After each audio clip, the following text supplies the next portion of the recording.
Oh my God. Yon 2025 tout neuf, nou vini avèk yon program tout neuf. Ou mèm ki gen chanel YouTube, ki gen 1 an, 2 an, 3 an, 4 an, 5 an, jiska 6 an, ki pa ka jam ka progrese, ki pa ka jam ka avanse. Ebyen, nou vini di jodi ya, Bosonal Production, li gen yon solisyon. Oh, m konen ou rekonet Bosonal Production, ou konen ki sal kon fè. Ebyen, devan sal kon fè yo, jodi a la, li vin avèk yon ki pi red toujou.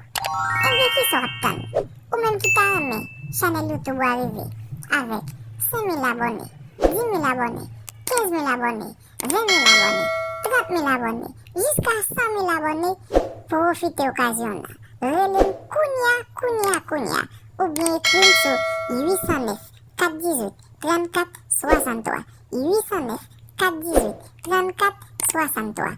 Kay Bosonal Production, c'est ça net. C'est solution nou pote. Il est le temps pour commencer manger comme YouTube là.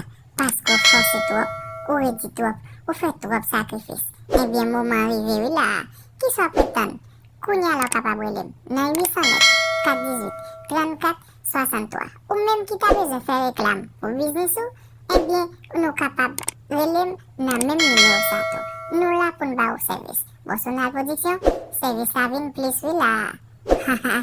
Puis écoute, prends des vents. Pas dire ça non? Relem kounya oui. Et nous pas travailler cher. Son petit cal comme n'a prend amour. Même garantie, nan mosquée en semaine, Chanel Octe Coco be pas de marché, c'est pour lever marché. Parce que Bosonal Production, même Coco be lever marché, et puis yo kite bâton yo nan route. S'entendez ya?